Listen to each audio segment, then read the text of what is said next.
Welcome to Project C Media. Hi, my name is Wavinya once again. I think this is the third, is it the third or the second? The second take on video.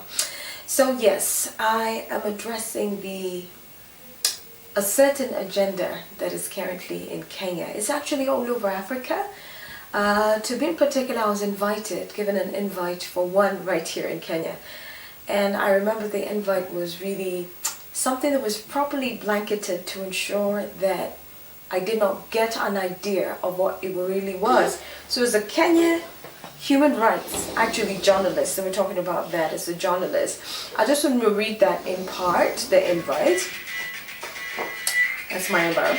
So in part it reads, the media plays a key role in ensuring that justice is achieved for the people. In Kenya, for a very long time, the church, underline the word church, has been silent on matters to do with human rights abuse in Kenya, and especially women and specialized groups. It goes on to say, as journalists, we must stand up to our call and fight against human rights abuse in Kenya through our reporting.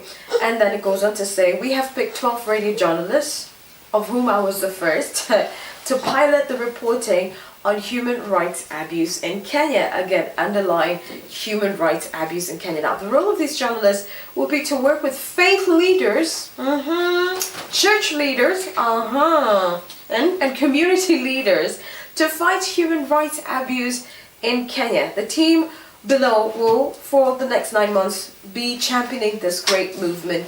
And of course, it starts with Wavinya blessed, I wonder why. So when I got the invite, I knew it was a church thing, and the person that I even, tried to contact to find, they said, no, it's actually, that's why we called you, as a believer, a journalist who, stand with the word and all that. So I go for this event at Hotel Boulevard. I was a little bit late, and so I found much of the discussion had ended. And so when I'm lining up in the line just to get in the queue of food, because that's what people were doing, I see this lady behind me, and I introduce myself. Hey, Wavinya, from Truth FM, who are you? She introduces herself, I can't really remember her name, and she says from the LGBTQI. I was like, what? LGB what? And I was like, so let me get this correct. Are we in the same forum? And she said, yes, that's why we invited you journalists to come and speak up for us. And I was like, I don't agree with that. I totally don't. And so to fast track, I got to settle with two of them. One of them is actually a pastor here in Kenya, has a church. It's been, oh my goodness, has a church in Karen. He's a pastor, a pastor. Oh my goodness. And another senior pastor from America. Are you surprised that this was actually sponsored all the way from the States? And so I started having this conversation with this other one. Can't really remember his name. I think I was so boiled up, I forgot all my journalistic instincts, and I was just thinking, oh no, you don't. No, you don't. Not ground. So this guy, we get in conversation, and he's over here talking about, how it is that gays need to be protected in Kenya. He's like, well, then your people are dying. I'm like, can you just get to your point? Why did you invite me? Why was I invited for this? One, I don't believe in this crooked path that is intentionally selected. They said, no, he was born gay. Can you imagine? He goes on to tell me that he actually had a wife. He was married and has a son. And so I was like, when did you realize this weird thing in your life? And he said, I was forced into believing that I'm a man and I need to hang out with a woman. I need to marry a woman. I was like, I think it's just natural out of the biological makeup that you were born with your, genitalia directing you toward who it is that you are. Because biologically speaking, by the fact of autonomy, you are a man. And a man who's supposed to be with a woman. You were not given functionalities of a woman. So what's really going on here?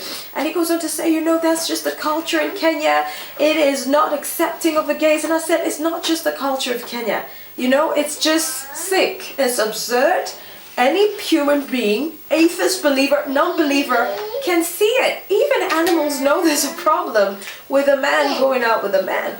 And so he got really feisty. He was really pissed off with me because I kept throwing out questions, and he did not even want so much to have this conversation with me. And I told him, rule out the idea of having an interview in my station. It can't work, and it's not going to work here in Kenya. You know why? Because we don't want shit from, oh, forgive me. Oh, goodness, did I say that? We don't want, yes, because that's exactly what they produce when they do it. How do you, the math is just so absurd, you know? So he gets really feisty, and I told him, I think you probably had a terrible childhood. And he was like, no, he was actually raised by Seventh-day Adventist pastors. He comes from a very strong Christian background, and he himself is a very strong Christian. And so we went to the Bible, and I said, that's funny that you are a Christian, so you believe in the Bible in a state, right? And I went on to ask, tell me about Sodom and Gomorrah. By this time, his champ pastor had just joined him. The main pastor from the United States of A. Kind of looks like a, yeah. So this is what he did. He came in and pounced on this conversation and said, there is no way, there are better scriptures to make reference to as opposed to Sodom and Gomorrah. I said, don't you just want to answer about that? The Father burnt the whole Sodom and Gomorrah because of sodomy. Why are you escaping that? He said, that was not the reason. According to him, get this is the joke. He actually destroyed Sodom and Gomorrah because of gang rape. I know. I almost dropped off. This hijab, I just almost flipped. And I was like, oh my goodness. You have a narrative for every single thing just to justify what you do. So he went on to talk about Ruth and Naomi. I was like, Ruth, Naomi, mother-in-law, daughter? How are you putting this match? Talk about Jonathan, talked about David and Jonathan, and of course they're now talking about Jesus and all. I was like, that's crappy. So I took him to Revelation because he was debating everything and kept on talking about, the theologians who were writing the Bible in that day did not mean it that way. We take the Bible out of context. I was like, so you think God loves you and your lifestyle? He said, yeah. God created, and they actually quoted a scripture that was talking about, there's one that he was talking about, the Lord Yahushua saying that, he's got another flock outside the Karen flock right there. And I was like, oh my goodness, the old liner. I mean, they're known to use that. So I took him to Revelations, and I asked him, what say you about the Bible? It's not only Revelations that talks about the sexually immoral and the homosexual shall have no place with God. And right there, that was it. He couldn't answer, and he boiled up, and he kept looking like he could hit me, because they start acting female and all this attitude, the hormones start boiling up, and I was like, oh my goodness, look at this. I mean, at that time I was dining with devils, demons. I remember telling O'Toole, man, that place smelled like, yeah, my spiritual antennas were up and I couldn't smell anything but the sewer. Yeah, it was that bad. It was terrible, So the sad part was that there were church leaders there. We had church leaders, couples actually, from, you could tell, from different places in the different parts of Nairobi. You could tell mostly. Part could be the Kibera side and everything you can imagine. And they were supporting their agenda because money was there. And they were saying, yes, we want to spread the love and everything. African pastors, oh my goodness, you show them money and you've won their hearts, I couldn't believe it. It was so bad. So we were like almost thrown out, and I just walked out. I was like, this is just too much. And they complained and said that we are arrogant. I'm an arrogant journalist. They've never met somebody like me. I think they regretted that day, and I'm so proud. I'm so excited that they did, because I was very clear, and I told them Kenya's not ready for this trash, and it is sick, it is abnormal. You don't need spiritual lenses to see that. Animals can see that. The autonomy sees that and is what you're doing. And the part that really fascinated me is what they want the Kenyan government to do for them. They say, first of all, they're recognized by the Constitution. Why? Because he used a clause, all persons. Duh.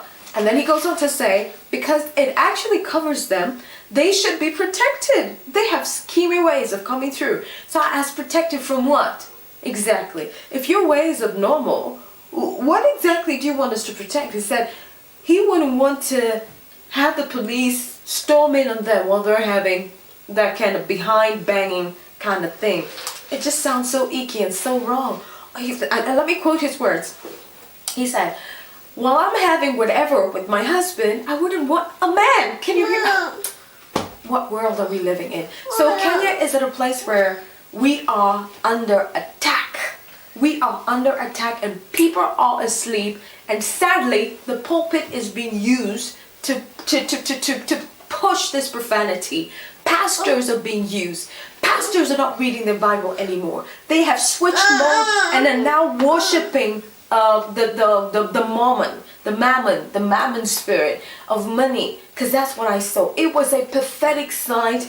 If I could stone people. If I had all this aggression around me, I couldn't believe how it is that we've got our own leaders who are selling the souls of the young people, because I know they have a youthful, they'll probably start selling this agenda too. So this thing has sneaked in and they're trying to call themselves a Christian Pan-African something. And they're looking for, Christian stations to interview them. That's the biggest joke ever, because that's not happening in this country. So it's just good to alert you, to let you know that this is what is happening. They're all over. I hear this was not the first meeting. They had one before. And they continue to have some. They pay some journalists actually to try and push their agenda. But we're saying it's not happening. And if you are an LGBTQI, not in our country. We don't want you here. We don't. We don't want trash. We don't want abnormality. We don't want craziness. We don't want Satan in our land. We're saying no to the devil. We're saying no to the LGBTQI. We're saying no to weirdness that is from the pit of hell. We're saying no. We're just saying no. So they need to pack up and leave immediately. Yes, I just think so. And I'm just praying. Just like Magufuli, the best president. Uhuru Kenyatta, please save our country from this madness. These queer guys are here twisting and turning, and that would not have happened during the Moi era. That would not have happened during the Kibaki era. So you can imagine what's really happening. Why are all these things happening under the watch of the current government? It tells you a lot. Think through it. And that's it from me today. Go.